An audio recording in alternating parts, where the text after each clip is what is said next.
Okay. Hello, everyone out there. Welcome to our 2020 Diversity Fellows Information Webinar. We are really thrilled that so many of you tuned in to learn more about this awesome program that we have the pleasure of being part of. My name is Jody Ron. I'm the Managing Director of the CivicAction Leadership Foundation, and I have the great pleasure of starting off the session tonight. I'm joined on the call by two of my colleagues, Greg Sam, who you'll hear from shortly, and Cynthia Zackham, who will be monitoring our chat functions and ensuring that everything goes off without a hitch, fingers crossed. I first want to acknowledge that the lands that I am sitting on, the lands that many of you are sitting on, and the lands in which CivicAction operates are the lands, the traditional territories of the Huron-Wendat, the Haudenosaunee, the Anishinaabeg, and the Mississaugas of the Credit. And today, this meeting place is still the home to many Indigenous peoples from across Turtle Island, and we are very grateful to be gathered together remotely and to be able to work on this land today. Speaking of technology, a few quick tips that I want to point out before we dive in. First of all, if you have questions or technical difficulties, for example, like the sound isn't working, please use the Q&A function on the system. You may need to move your mouse to be able to see that function, and my colleague Cynthia will be in touch. This webinar will be recorded, and a link will be sent to everyone in the next couple of days, so don't feel like you have to make a mad dash to jot everything down. And Cynthia is also going to do her best to be able to address some of the simpler Q&As through the chat portion. However, there will be a Q&A portion at the end of the webinar. And if we see questions come in multiple times that we think it's helpful to address with everyone, we will do so at the end of this evening's session. Today's agenda is pretty straightforward. We're almost finished the first welcoming remarks section. I'm going to kick things off and do a quick overview of CivicAction, our model, and why we think civic leadership is important. Then I'm going to hand things over to my colleague Greg, who will give you an overview of the program components and some of the application details and timeframes that you need to know about. And then we will end with a Q&A where I would encourage you to ask us anything that comes to mind. So let's get started. The world around us is changing very rapidly, and so too are the challenges that we face in our communities. And while we continue to grapple with seemingly persistent, challenging issues, things like housing and infrastructure, which never seem to fall out of the news cycle for very long, we're also starting to see new and increasingly complicated challenges cross our agenda. Climate change, the opioid epidemic, sex trafficking, populism, and diminishing trust. These weren't talked about 5 years ago, even 2 years ago, and yet they've become front page news and critical problems in our communities. This is where CivicAction comes in. Launched nearly 20 years ago, CivicAction is a small but mighty not-for-profit organization based here in the Greater Toronto and Hamilton area, and we are built around the principle of collective leadership. At our core, we are conveners who bring together leaders from all sectors, backgrounds, and experiences to tackle some of those big, complicated, sticky problems that one sector can't solve on their own and probably shouldn't solve on their own. We believe in the wisdom of crowds approach, and we leverage a network of over 10,000 stakeholders who take action on civic issues facing our communities. And we reset these priorities every 4 years to make sure that we are staying relevant and keeping our finger on the pulse of things. And as you can see on the screen in front of you, over the next 4 years, our strategic priorities will include natural disasters and extreme weather, affordable housing, sex trafficking, the future of work, inclusion, and the work that we do through our foundation on building our civic leadership pipeline. And for nearly 20 years, we've played a really unique and important role in a number of programs and initiatives that you've probably been involved in. Everything on there from TRIAC to Luminato to being involved in mental health in the workplace, greening our offices, and Toronto Global. Because our model is so based on collective action, we spend a lot of time thinking about who is, and sometimes more importantly, who isn't at our decision-making tables. And we believe really strongly that diversity around those tables, in all its many forms, is critical to our success. For that reason, we've also spent a really significant portion of our history doubling down on this concept of civic leadership, on the power of collaboration, self awareness, adaptability, the ability to work across difference, on acknowledging that despite ongoing efforts from lots of corners, that our decision making tables still do not look like the communities and the populations they often serve, and on remembering that we get better results when we have diversity of thought and experience at our table. And that despite what history tells us and how it sometimes feels, the loudest voice should not be the only voice. We do this by building a 21st century civic leadership pipeline full of diverse, passionate, smart, next-gen leaders who are primed for action. And this is probably every one of you on this call tonight. This is at the heart of the work that my team does here at CivicAction through our Leadership Foundation, which is completely committed to delivering world-class programs that inspire, educate, and build inclusive civic leadership. Programs like our 2,000 member strong Emerging Leaders Network, our Youth Connect program, which is giving youth who face the greatest barriers to employment the 21st century skills that they need to be successful, and programs like Diversity Fellows, which is the program that we're here to talk about tonight, which I've had the great pleasure of being part of now for 5 years. And through that process, I've gotten to meet rising leaders who I firmly believe are on the path to becoming future executive directors of major not-for-profits in our city, CEOs of our amazing financial institutions, and possibly even the next future mayor of one of our cities. I fully admit that I'm very biased, but I've seen firsthand how the program has the power to be transformative. And for those who come into it with an open mind and who are ready to do the work, it can be a life-changing experience where you will connect with some of the most inspiring people you'll ever meet. I'm going to turn this virtual microphone over to my colleague momentarily to walk you through the Diversity Fellows program in more detail, because I know that's what you're here to hear about tonight. But before I do, just a couple of tips on how to get the most out of tonight's webinar. First, engage. Please ask us questions, share your thoughts, utilize the chat portion. If you don't feel like posting things through the Zoom function, I'll ask Cynthia to post our info account information in the chat function, and you can send us an email, and one of us will get back to you through email directly. Whether it's about the program or the application or the interview process, this is a really great opportunity for you to ask us. Secondly, don't be shy. I am somebody who asks questions as often as I breathe, so I encourage you to ask whatever is niggling at the back of your head. Odds are that if you're thinking it, someone else on the webinar is probably thinking it too. And if for some reason we can't answer it tonight, we'll be sure to get your contact information and follow up with you afterwards. So with that, I'd now like to introduce my colleague, Greg Sam, our program manager for the Diversity Fellows program, to walk us through the program in more detail. Greg?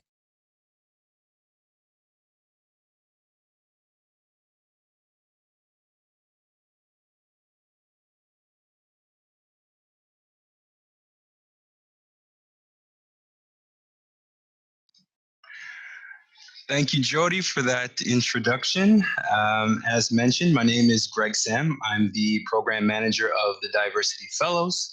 And going into our 11th cohort year, we're extremely excited about what's in store.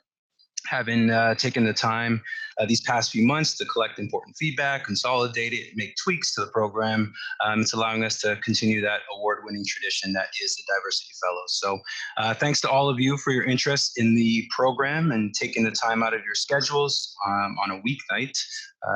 I know that for many of you that is a big sacrifice, so thank you for that. And I'm really excited to receive all of your applications in the near future. So my job today is really to give you as much information about the program that I can, so that you have a full understanding of what you're signing up for. And and that means by applying as a Diversity Fellow, you're on your way to sort of catalyzing your role as a city leader. This is a leadership skills program, a skill building program that takes its time. Over the course of a year, as a fellow, you learn about who you are as a leader, the strengths that you bring to the table, and the opportunities that you have for improvement. One of the things that makes this program special is that we aren't here to tell you exactly what it is that you need to be a leader. We're creating a space for you to self-discover and drive your own learning. You create your own learning objectives, your action plans. You decide what city issues you're most passionate about impacting, and we provide you with the space. We provide you with leadership skills, competency toolkit, and we provide you with access to a large network of civic leaders in our region. So what we care about really is creating authentic leaders who are self-aware, able to collaborate in teams, um, are open-minded, and reflect values of diversity and inclusion. So ultimately, it doesn't matter what sector you come from. It doesn't matter what your belief systems are, your political views, abilities, or backgrounds. It's if you can appreciate diversity in its many forms, if you have a desire to collaborate, make our region a better place to live and work, then this is a program for you, and you should apply. So each year we select approximately 25 of the region's best, brightest rising leaders, and we equip them once again with a toolkit and a network to make groundbreaking impacts in the communities that they come from. So let's talk a bit about the 5 key elements to the program that as a fellow you'll be able to experience. So when we talk about leadership sessions, fellows participate in facilitated monthly sessions that explore both personal and professional leadership competencies. Topics include, team dynamics, self-awareness, emotional intelligence, empathy in communications, conflict management, and relationship building across sectors. These sessions provide tools and skills and the language for fellows to sort of develop as inclusive leaders and change makers within their communities. As part of these leadership sessions, you'll also get an opportunity to meet various community and senior leaders who regularly join our sessions as not only just guest speakers, but also as facilitators. One of the sessions from last year's cohort was on government relations, where we looked at how to break down silos and create robust partnerships that could lead to policy and systemic change. And this was a session that saw a panel of elected officials from the Liberal, PC, NDP, and Green Party discuss how to effectively navigate the government system and create change. And it was a unique experience. But more than just the panel, we had the elected officials take part in a group activity where they were able to take on a group of fellows and share their personal stories from government as almost a case study. And fellows then were able to sort of use their critical thinking skills to help solve some of those issues for those government officials. These are the type of dynamic learning experiences that we aim to provide our fellows throughout the course of the year. The program includes an overnight retreat at the start of the year where fellows participate in team building activities. They start sort of setting a standard for their professional goals and objectives through a few exercises, including individual development plans. And we can sort of get into that as we talk about self-assessment. So moving to self-assessment, understanding your strengths, areas for development, which is all key in getting the most out of this program. To this end, all fellow participate in various self-assessments as part of the program, which includes a 360 assessment, which some of you may have done in your career past. And this is all to help plan and map specific paths for your own development. As a fellow, you'll take assessments that measure your talent, your natural patterns of thinking, feeling, behaving, figuring out how to maximize your potential. Lastly, assessments will happen over the course of a year-long program, so you're able to, revisit some of the goals that you've set for yourself. You're able to reassess, and you're also able to sort of reflect on any discoveries that you may have throughout. We feel like that's, a very important thing to do, and that documentation of that happens with the individual development plan that you'll all fill out at the start of the year.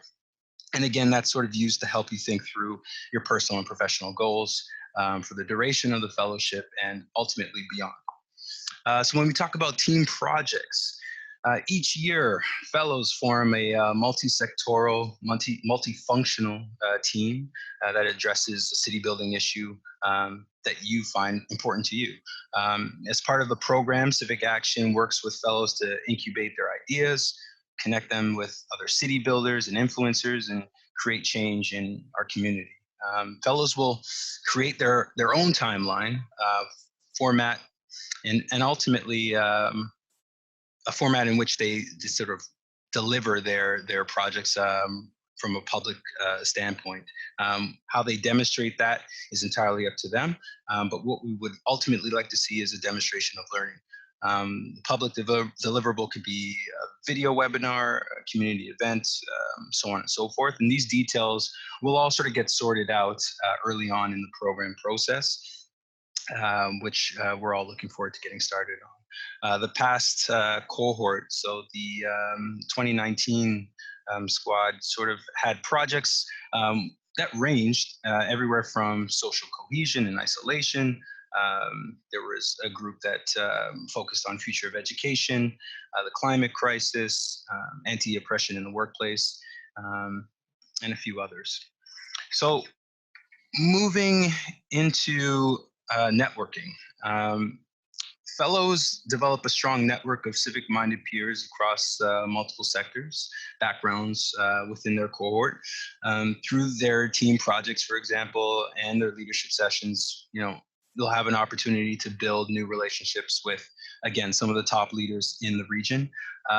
Through CivicAction's existing partnerships, fellows are invited to participate in exclusive events, which further expand their networks. I like to, bring attention to our Canadian Club in Toronto partnership, which essentially, if you're unfamiliar, Canadian Club of Toronto is sort of a distinguished public affairs podium. They have a proud tradition of hosting national and international leaders that range in sectors such as politics, business, social innovation, and media, and they do this through breakfast and luncheon events. And through our partnership, it gives us the opportunity to invite DiverseCity fellows to a seat at the head table at each of these events, and an opportunity ultimately to connect with some top senior leaders in and outside of your sectors, which is extremely valuable. Another example of networking opportunities that we provide, CivicAction hosts our Metro Next annual celebration of civic leaders, which has taken place this year in June 16th, I think is the date. And so this, again, is an opportunity where CivicAction rolls out the red carpet for the boldest, brightest leaders in the GTHA, and it's an event that shines a spotlight on extraordinary, rising, established leaders. Fellows will be at this event. Fellows will have time carved out to connect with a greater alumni network and all-star leaders. So just a few examples there of what you're actually tapping into once you become a part of the DiverseCity Fellow family. When it comes to mentoring, one of the things that makes DiverseCity Fellows program stand out is the mentoring aspect. And as a part of the program, each fellow is matched with an experienced city builder working in the public, private, or nonprofit sector. That mentoring relationship is sort of a key pillar in supporting the fellows themselves as they work to achieve their personal leadership development goals. It helps in terms of developing and enhancing their ability of fellows to mentor emerging leaders in the future. So we're building future mentors, and the DiverseCity Fellows mentoring relationship. It takes place over an extensive period of time. We ask that it be a 12-month commitment from the initial point of introduction. And those initial introductions typically take place about 3/4 into the fellowship year. And it's not just an opportunity for you as the mentee to grow in that relationship. We've had many cases, time and time again, where the mentors themselves come back to us and tell us about how much of a growing experience that relationship can be for them as well. And these relationships are fairly flexible. We ask that you meet with your mentor 4 to 6 times over the course of the year. But in terms of how you meet with your mentor, the flexibility of that meeting format is there. We've had mentorship meetings take place over coffee, happen at events, or even just in traditional office spaces. So it's really up to you and your mentor to sort of figure that structure out. The last thing I'll say about mentors is that we've received overwhelmingly positive feedback about this aspect of the program. Just some of the mentors from the past cohort this year include, Dory Tunstall, who is Dean Faculty of Design at OCAD, Dr. Eileen Davila, who's the Medical Officer of Health for the City of Toronto, and Jeff Wilson, President and CEO of Toronto Ports Authority. I'll throw 2 more names in there. How about that? Dwight Drummond, Canadian television journalist for CBC, and Farah Nasser, who's Canadian journalist for Global News. So all extremely generous with their time, and we just love that they feel so included in this process and that they get something out of it as well. Let's jump to the program time commitment, because when you talk about all of the things that are included, the first question that must come to mind is, well, what is the time commitment? The 2020 DiverseCity Fellows Program will officially run from late March 2020 to January of 2021. The program is part-time, and it includes over 100 hours of programming with sessions taking place relatively equally across weekdays, evenings, and weekends. And this is meant to support, maximum participation across all backgrounds, personal circumstances. We try and accommodate all. Fellows are expected to attend all sessions throughout the year, in addition to working on team projects, maintaining that mentorship relationship that I spoke of. Confirmed session dates and times are communicated once the offers of acceptance are made to new participants, and we'll go through the timing of that whole application and acceptance process in a bit. The sessions are all held within the Greater Toronto Hamilton area communities and are all meant to be transit friendly. So we try not to place any workshops or sessions in areas that could be considered transit deserts. Public transit deserts, I should say. So given the nature of the program, as well as the scheduling of some events during work hours, candidates should obtain support from their employers to participate in the program. So if it's applicable, if this doesn't necessarily apply to any entrepreneurs or students, but we do recognize that there is a significant amount of time that is required to be a part of this program. So connecting with your employer is a very important aspect of this, and it does come into play when it comes to your references that we would request during the application process. So candidates should also consider, again, as I said, your capacity to meet all of the program requirements, expectations before deciding to accept a spot in the program.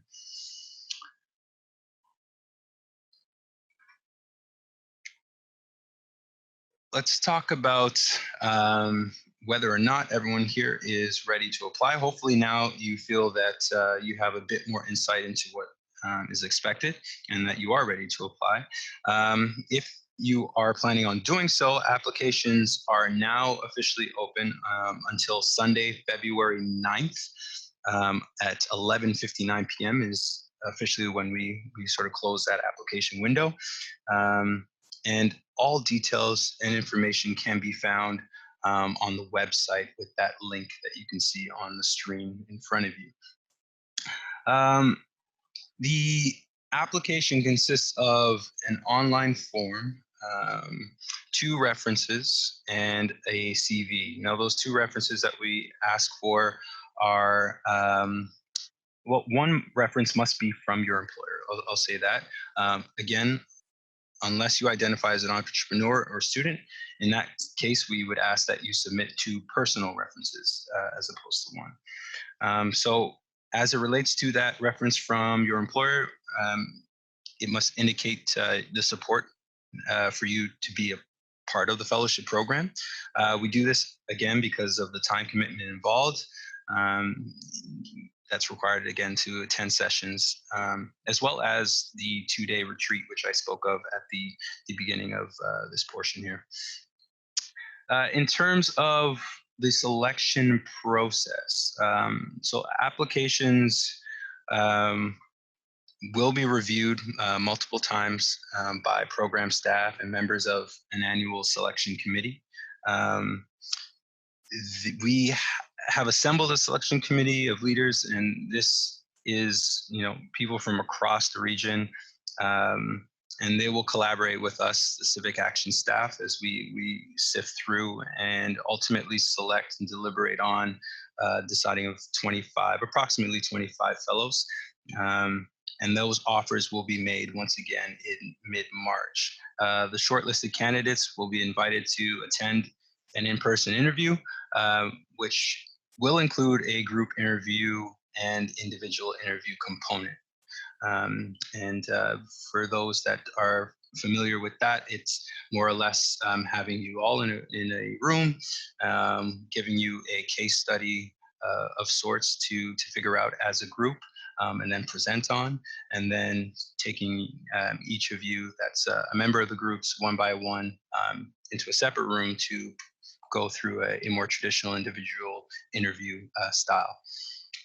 So that's essentially the CivicAction process that we'll be taking. And so I think now is a good time to sort of pass the baton over to you, the listeners.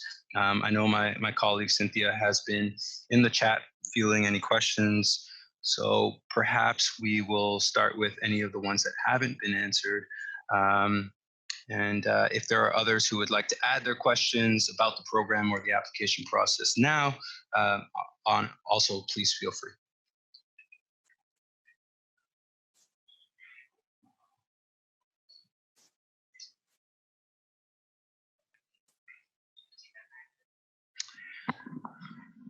Yeah, so as I mentioned in those individual development plans, there are aspects of those documents that allow us to see what are the goals that you're looking to achieve, some of the challenges that you may have identified that you'd like to be working on. As a civic leader, we sort of take all of those pieces and components into consideration, and we access our extensive network of city building leaders in the TGHA, and we sort of take that and we bring it to our senior management team. We talk about it as a staff and ultimately make our selection on who we think is best fit to support you. We check in with you before reaching out to that mentor. And if all is good to go, at that point is when we would reach out and try to establish that relationship. So there's a couple levels to that process, but it's been extremely successful, and we find it very effective.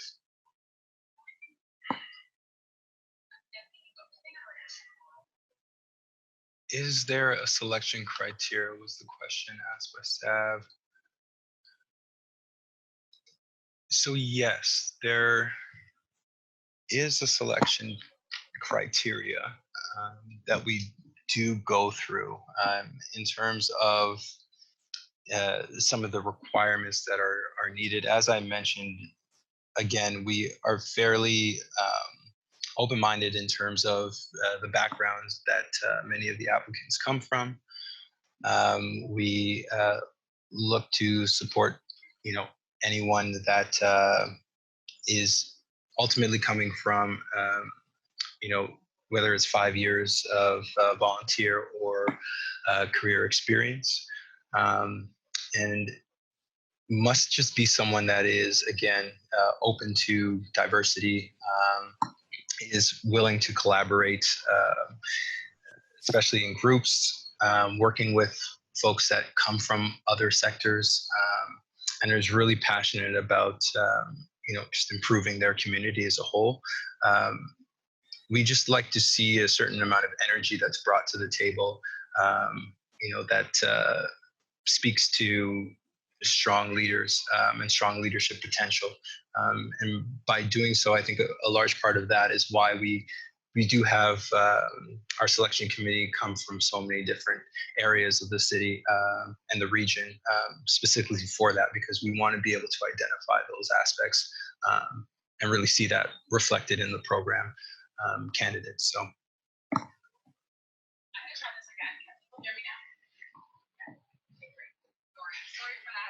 Clearly, this is why I don't believe. Okay, so what are the other questions on here? He's also going to read us some of the ones that came in supported by any level of government. I would say so. Our program is delivered. So government is a key partner broadly in CivicAction. So they're definitely one of the partners at the table in terms of the way that we deliver programming and a key partner in that respect. So yeah, they're a key partner in that regard. Next question, please. What are the timelines for each of these projects and sessions? So I can take that. The sessions typically would happen once a month, in some cases twice a month, excuse me, from start of the program. So you're typically looking at 12 to 15 sessions over the course of the year. In terms of the project timelines, again, we are giving a significant amount of freedom to fellows as they go through their year-long programming to decide on the appropriate timing of when they would like to present and showcase their learning on those project subject matters. So there is a significant amount of flexibility, and that's up to you and your project team to decide on. Okay. There's a couple questions here on is the retreat, which Greg talked about earlier, in the GTA, and do we have the dates of the sessions in advance? I could take that one. Sure. The retreat, we often do it at a training center in King City, so it will likely be there again. But we would provide transportation there and back for those looking for that. In terms of the dates of the sessions in advance, yes, you would be provided with a full calendar with all of the dates and as many locations as we would have confirmed as possible ideally when we make offers to the program. So you are able to plan your life well in advance. I'm just going to keep scrolling here. There's a question, should our references send their reference form directly to you, or should we include them in our application package? All of the applications should be sent in their entirety together. So you should get the reference form from your reference and submit it in its entirety as part of the entire application process. So a complete application form to us looks like the CV, the 2 references, and the completed online application. So the reference should not send them directly to us. It should come with your application package.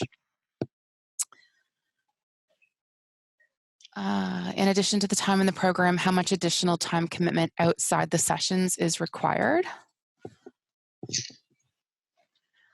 I mean, Greg, you may want to add on to this too. I would say, in addition to what Greg has already outlined in terms of time commitments, part of the magic of this program is really about the network that you become part of and the fellows that are in the group. So I would say in that respect, it's largely what you make of it. If you want to use it to do social activities on top of the programming, if you want to use it. We had one fellow one year who did almost like mini podcasts with all of the fellows. One year, a fellow decided that she was going to do coffees with every single fellow, and she took that on herself. So I would say how much you choose to engage beyond the program commitments is really up to you. But I would say the more that you do it, the stronger that network becomes and the more you get out of the program.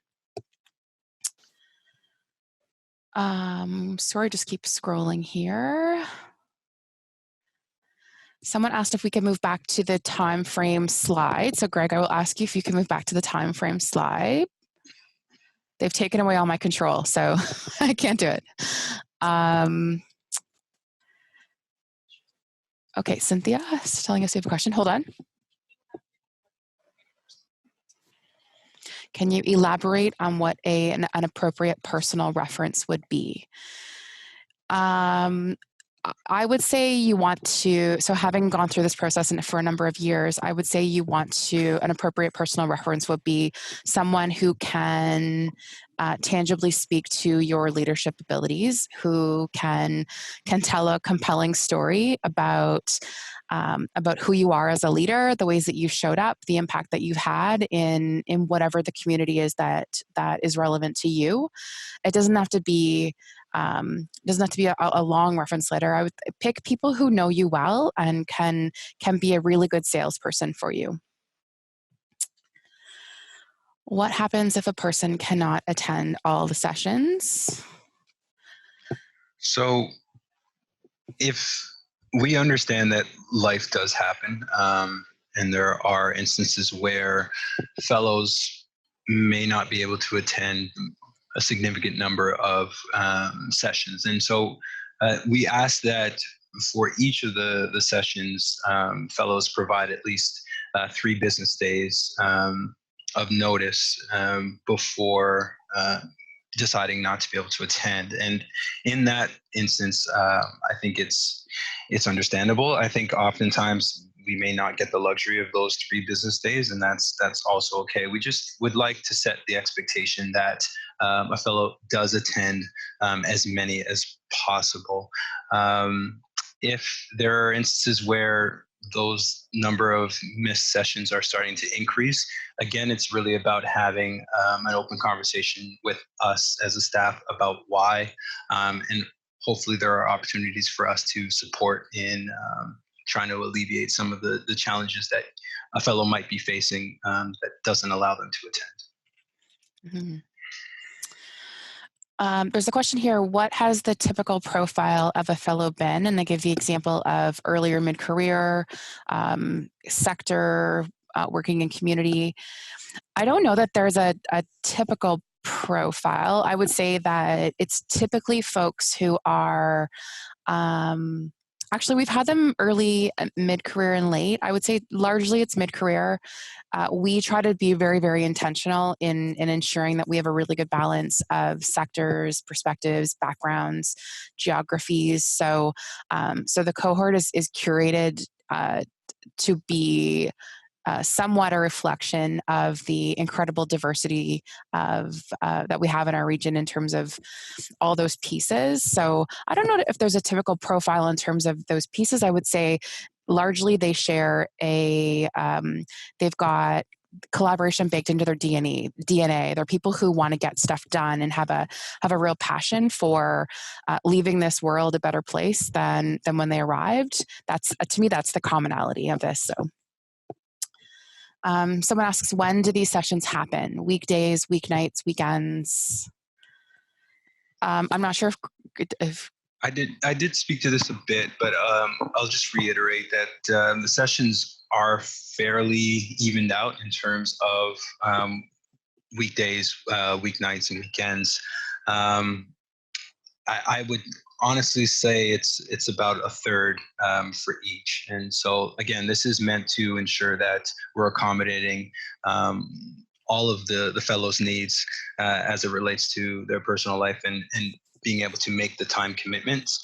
And yeah, I'd say that pretty much answers it.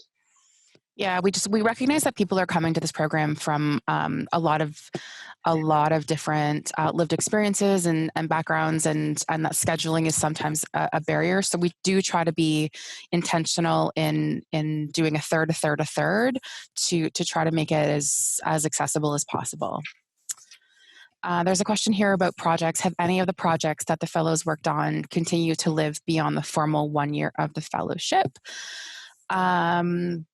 That's a great question. So I would say that, and Greg, jump in if you want to, so part of the intention of the project is not that they actually live beyond the year.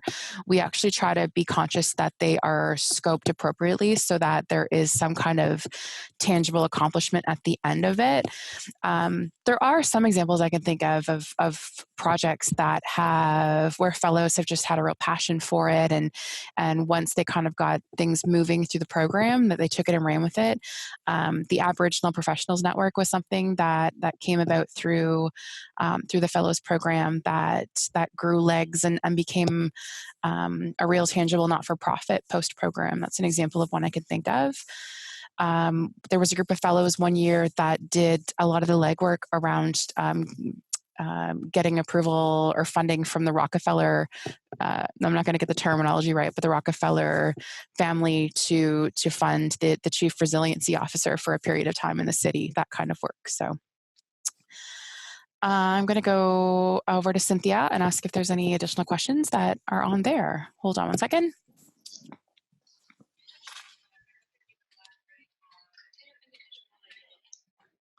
Can you elaborate on the type of individual that you are looking for? Sure.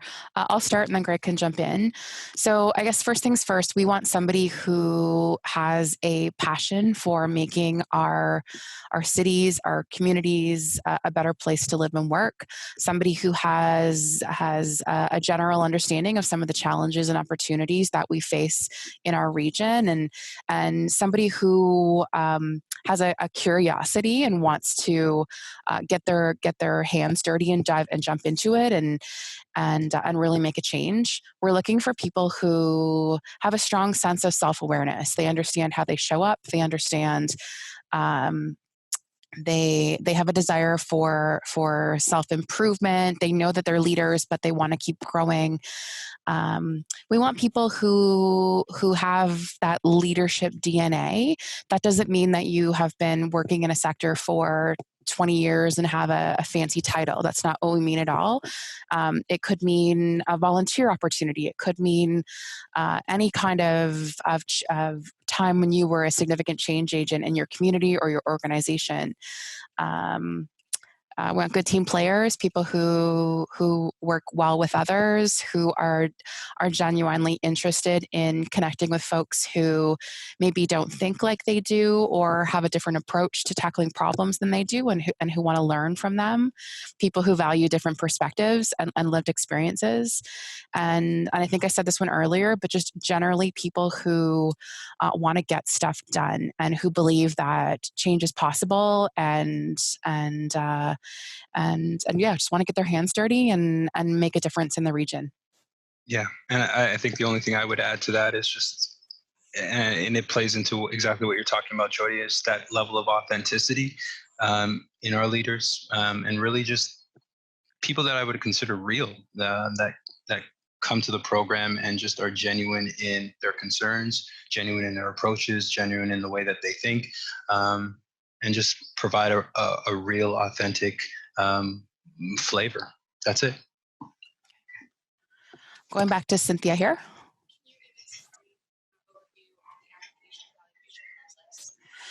Can you give us a brief overview of the application evaluation process? Sure. At a high level, I can tell you how that works. So we take all the applications in all that are received by a certain time frame. Those are reviewed multiple times by multiple folks based on a standard criteria that's refreshed every year. Based on that list, we then create a short list of people who are invited to come and do they're invited to interview, essentially. And part of that interview is a group exercise, and part of that is an individual exercise. And from that list, we ultimately make offers to around 25 people. If you get really technical and go onto our website and count the names, sometimes we just can't say no to we're not very good at sticking with the 25 some years. So some years we've had 26 or 27, but generally that's the process. We do have a criteria that we follow. We do try to engage a number of stakeholders from our broader community who bring a very wide array of lived experiences and perspectives perspectives to this conversation, to make sure that we have a real breadth of people feeding into the selection process. Okay, going back to Cynthia.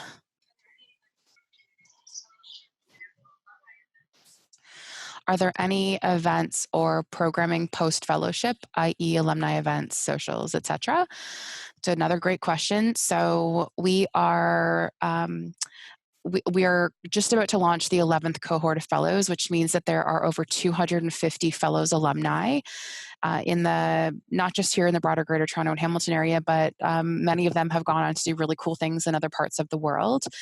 We, just in the past year, I'd say we've tried to really double down on building out that alumni process and ensure that we are finding ways for alumni to get involved. We do regularly try to reach out to them with opportunities. I think Greg talked about Canadian club lunches, but we regularly tap them for, we get asked for board recommendations and panel representatives and people to go on the radio sometimes and talk about things. So we're often using our alumni network to do that. We do plan to do a number of new programming related to alumni in the upcoming year, including socials. So, and we've just launched last year, we did a newsletter. It'll be a quarterly newsletter that is very focused on the Fellows Program specifically and helping connect people across cohorts. It's one, you really build a close relationship with the folks in your cohort, but year over year, it's not as easy. So that's a very long-winded way of saying, yes, we for sure are committed to the alumni network broadly and making sure that there are opportunities to keep folks engaged, both in the work of the fellows and also in the broader work of CivicAction long-term. Back to Cynthia.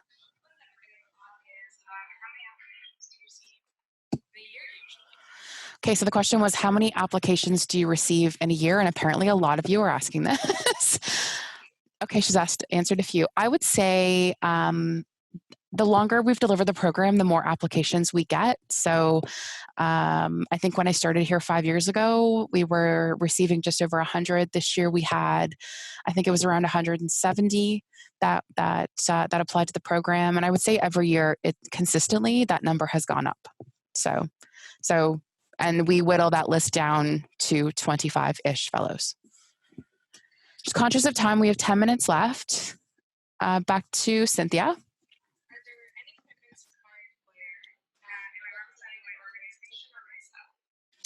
Are there any commitments from my employer? Am I representing my organization or myself? And have lines ever been blurred? So I would say that this is a program for individuals, that you are representing yourself in this program. However, a couple of things. One, I would say it's because of the time commitment that's involved, it's important for you to talk to your employer. That doesn't mean you need to get their blessing necessarily, but we do encourage you to talk to them about the time commitment involved and how that may potentially impact that. But predominantly, I would say that you're representing the individual, not the employer. Going back to Cynthia, there's another question.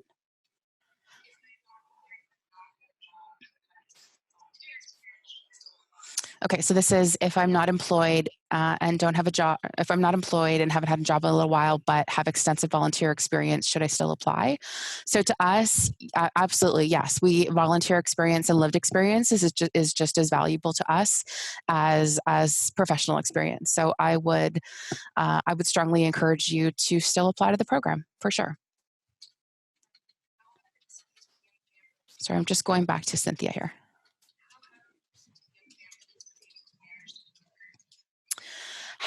Sorry, say that one more time.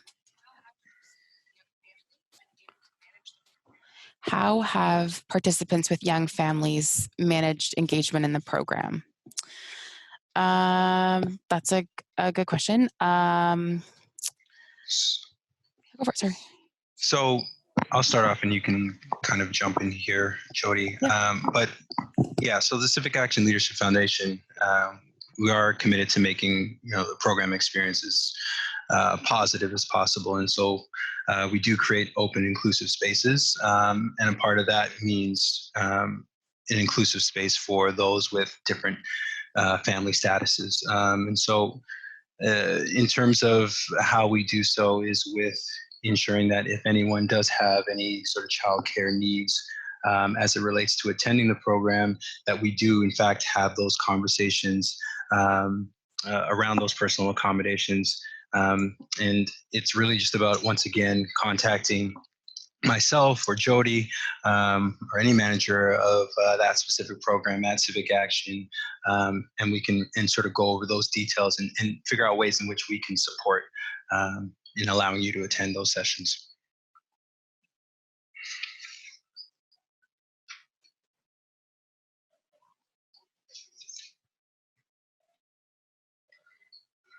I'll also add that when I speak of those personal accommodations, that also applies to travel costs, as well as, again, caregivers and any cultural needs. Okay, so I think we've got time for one last question.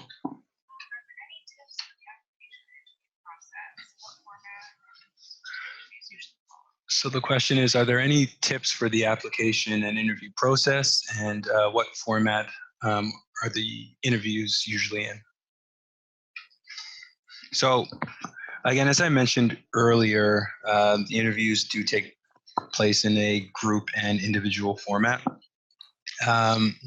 Once again, as it relates to the group interviews, it's what I've noticed is really important is really just being again, authentic in how you engage with others in a group setting.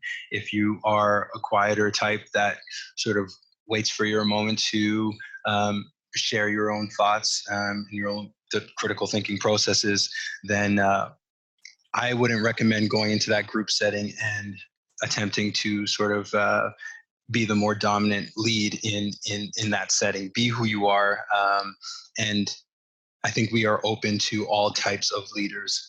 It doesn't necessarily mean you need to be the loudest in the room. We're looking for all types of attributes and competencies. So, whether it's being a team player, allowing others to sort of take the shine, if you will, or if you're really great at sort of taking large thoughts and putting them into more cohesive language. Whatever the case is, we're looking for all of those different types of leadership skills. And then once we move into the more individual interview components, again, it doesn't all have to do with your own professional experiences, career paths, etc. Like we do appreciate lived experiences. We want to hear your story. We want to understand what drives you as a professional, as a leader, as a human being. We're just looking for those individuals that showcase elements of true leadership, and it comes across in more than what many would consider, the traditional interview format, which is tell us about yourself and your past work experiences. It's definitely more involved in that, and it's something that I think we take great pride in terms of our processes. The only other thing I would add, and it's not specific to that question, but I wanted to get two more things in before we go, and I know we're almost at time. So one, we feel really, really strongly and are really committed to making sure that both the application process, the interview process, and the broader programming is barrier free. So so I would just say, so we want to make sure that there's open communication with applicants and program participants throughout that process, and we'll work with you to put accommodation plans in place where necessary. And secondly, I wanted to just add, when somebody asked the very last question in the chat, and it actually kind of ties up what I wanted to say before I toss things back to Greg to close off. One is, can we chat with any past fellows on their experiences as part of the program? It's one thing for us to be on this webinar and to tell you our experiences of the program and the way that we administer the program, but the real power, I think, is exactly what this question is asking, is in hearing from folks who have been in the program.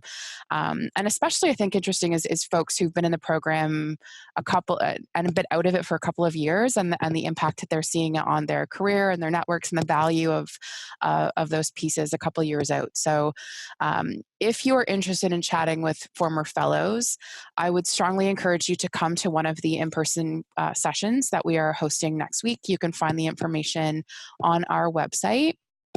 We have different panels at each of those sessions where fellows who've gone through our programs are going to be there. They represent different backgrounds, different sectors, different program years, and we're going to be asking them to share about their experiences. So if you're able to attend, I would strongly encourage you to do that.